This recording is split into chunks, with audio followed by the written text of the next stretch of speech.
Ya, Assalamualaikum warahmatullahi wabarakatuh. Perkenalkan, saya Fandi Rizky. Di sini saya akan mempresentasikan sebuah topik penelitian untuk jawaban ujian tengah semester pada mata kuliah metodologi riset dan penulisan ilmiah sistem informasi pada Universitas Cyber Asia. Di sini saya membuat atau mengambil topik mengenai pengembangan aplikasi web untuk optimalisasi peminjaman ruangan dan kendaraan dinas pada BPKRI Perwakilan Provinsi Kalimantan Tengah.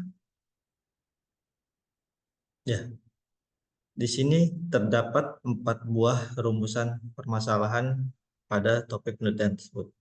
Yang pertama yaitu ada proses peminjaman yang ada, di mana masalahnya proses peminjaman ruangan dan kendaraan dinas di BPKRI Perwakilan Provinsi Kalimantan Tengah masih dilakukan secara manual atau menggunakan sistem yang tidak terintegrasi dengan baik. Dampaknya yaitu kesalahan catatan, kebingungan dalam penjadwalan, dan efisiensi yang rendah. Permasalahan kedua yaitu kendala sistem saat ini, di mana masalahnya sistem yang ada tidak memberikan transparansi dan aksesibilitas yang memadai. Pengguna sering menghadapi kesulitan dalam mengetahui status ketersediaan ruangan dan kendaraan dinas. Dampaknya, waktu yang dihabiskan untuk mengelola peminjaman menjadi lebih lama dan tidak efisien.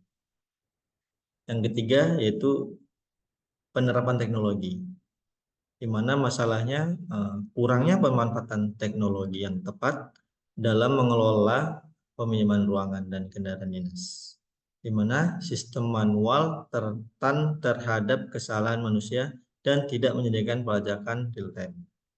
Dampaknya, kebutuhan akan sistem yang lebih akurat, transparan, dan efisien untuk mengelola peminjaman. Permasalahan yang keempat yaitu evaluasi efektivitas sistem baru, di mana masalahnya menilai dampak dari implementasi aplikasi web terhadap efisiensi dan efektivitas proses peminjaman.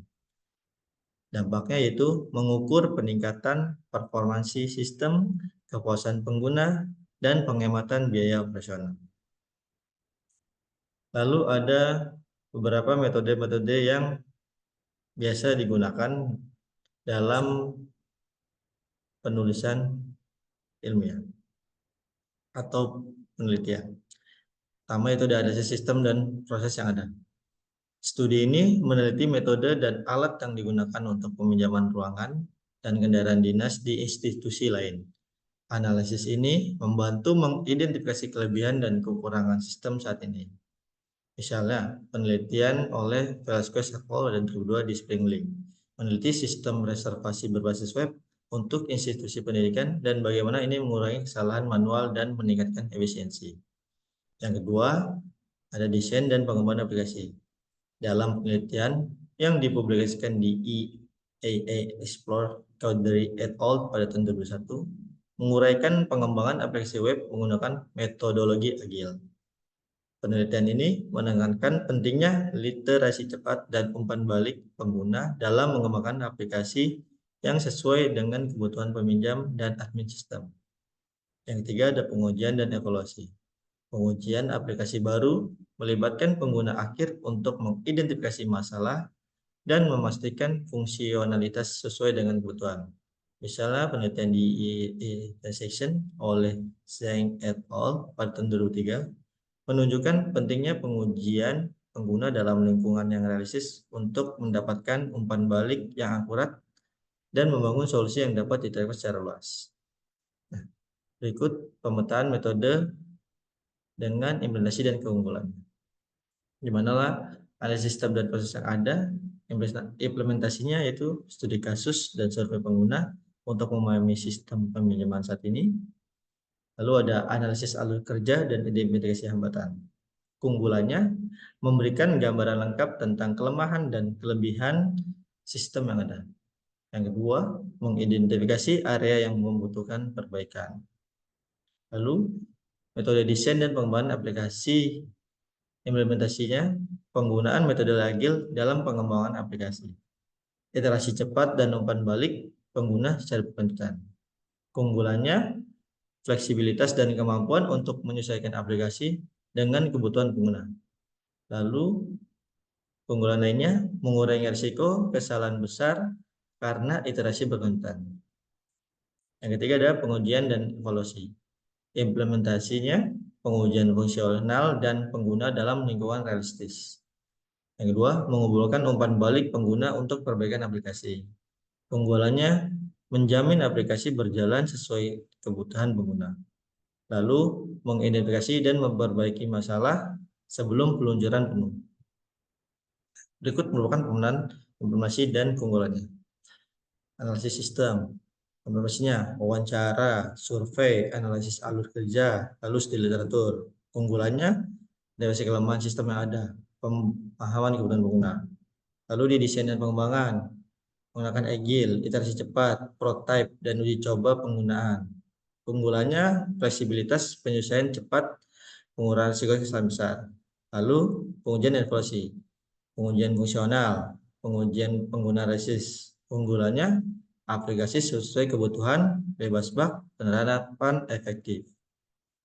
Nah, berikut merupakan usulan metode yang saya gunakan dalam penelitian tersebut. Yang pertama ada analisis sistem dan proses yang ada, sama seperti metode yang bisa digunakan yang tadi saya jelaskan. Tapi di sini analisis sistem dan proses yang ada, yang pertama memiliki langkah-langkah melakukan wawancara dan survei dengan pengguna saat ini untuk mengumpulkan data tentang sistem yang ada. Lalu menganalisis alur kerja dan mengidentifikasi titik lemah dan masalah yang sering terjadi. Di mana keunggulan dari metode ini ialah memberikan pemahaman mendalam tentang kebutuhan dan kendala pengguna. Lalu mengidentifikasi area yang memerlukan perbaikan dan inovasi. Lalu selain metode yang kedua adalah desain dan pengembangan aplikasi. Di mana langkah-langkahnya? Yang pertama, menggunakan metode agile untuk pengembangan aplikasi yang melibatkan iterasi cepat dan umpan balik berkelanjutan dari pengguna. Membuat prototipe awal dan melakukan uji coba dengan pengguna untuk mendapatkan umpan balik. Langkah yang ketiga itu implementasi fitur sesuai kebutuhan pengguna, seperti sistem reservasi otomatis, notifikasi, dan pajakan ketersediaan. Keunggulan dari metode ini adalah fleksibilitas dalam pengembangan aplikasi dan penyesuaian cepat terhadap umpan balik pengguna. Yang kedua, mengurangi resiko kesalahan besar dengan iterasi berkelanjutan dan perbaikan segera. Lalu metode ketiga itu pengujian dan evaluasi. Langkah-langkahnya yang pertama yaitu melakukan pengujian fungsional pada aplikasi untuk memastikan semua fitur berfungsi dengan baik. Lalu langkah yang kedua, melakukan pengujian pengguna dalam lingkungan yang realistis untuk mendapatkan umpan balik yang akurat. Langkah yang ketiga, mengumpulkan dan menganalisis data dari pengujian untuk perbaikan lebih lanjut. Keunggulan dari metode ini merupakan menjamin aplikasi berfungsi sesuai kebutuhan pengguna dan bebas dari bug. Lalu, memastikan aplikasi dapat diterapkan secara efektif dalam lingkungan nyata. Nah, ini merupakan perbandingan implementasi dan keunggulannya. Analisis sistem. Di sini implementasinya perbandingan dari studi kasus, survei, analisis alur kerja.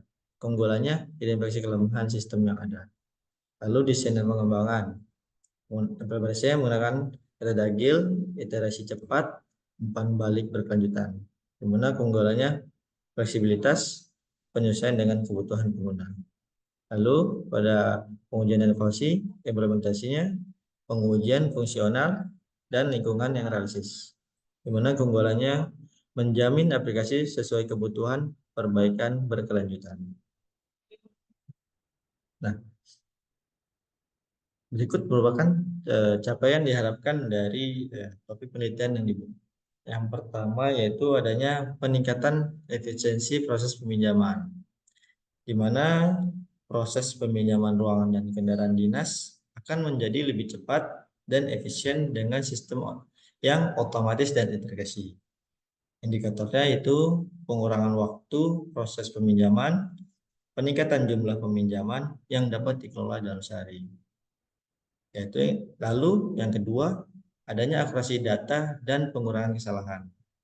Dengan sistem digital, data peminjaman akan dicatat secara otomatis, mengurangi kemungkinan kesalahan manusia. Indikatornya yaitu penurunan jumlah kesalahan pencatatan dan peningkatan keakuratan data peminjaman. Lalu yang ketiga, adanya kemudahan akses informasi. Pengguna dapat dengan mudah mengakses informasi ketersediaan ruangan dan kendaraan dinas melalui antarmuka yang user friendly. Indikatornya yaitu peningkatan kepuasan pengguna, jumlah akses harian ke sistem. Yang keempat, adanya transparansi dan pelacakan, di mana sistem baru memungkinkan pelacakan peminjaman yang secara real time dan memberikan transparansi kepada semua pihak terkait. Indikatornya yaitu peningkatan visibilitas status peminjaman, laporan pengguna yang lebih rinci dan akurat. Lalu yang kelima dan yang terakhir merupakan penghematan biaya operasional. Dengan otomatisasi dan efisiensi yang meningkat, biaya operasional terkait pengelolaan peminjaman dapat dikurangi. Indikatornya yaitu penurunan biaya administrasi dan operasional, peningkatan ROI (Return on Investment) dari implementasi sistem baru. Nah, berikut merupakan ringkasan peningkatan performance sistem, di mana ada 5 aspek. Yang pertama, efisiensi proses. Capaiannya itu proses peminjaman lebih cepat dan efisiensi. Terus indikator ada pengurangan waktu, pemrosesan, dan peningkatan jumlah peminjaman. Aspek yang kedua ada akurasi data, di mana capaiannya data lebih akurat dan kesalahan berkurang. Indikatornya yaitu penurunan kesalahan pencatatan, peningkatan keakuratan data. Lalu aspek yang ketiga adanya akses informasi, di mana capaiannya yaitu kemudahan akses informasi untuk pengguna. Lalu indikatornya adanya peningkatan kepuasan pengguna dan jumlah akses harian. Yang keempat merupakan aspek transparansi dan pelacakan, di mana capaiannya transparansi dan pelacakan peminjaman secara real time. Indikatornya yaitu peningkatan visibilitas dan laporan yang lebih rinci. Lalu yang kelima adanya aspek penghematan biaya, di mana capaiannya pengurangan biaya operasional. Dan indikatornya yaitu penurunan biaya administrasi dan peningkatan ROI. Ya, sekian yang dapat saya sampaikan dalam topik penelitian ilmiah yang saya lakukan. Kurang lebihnya mohon maaf. Wassalamualaikum warahmatullahi wabarakatuh.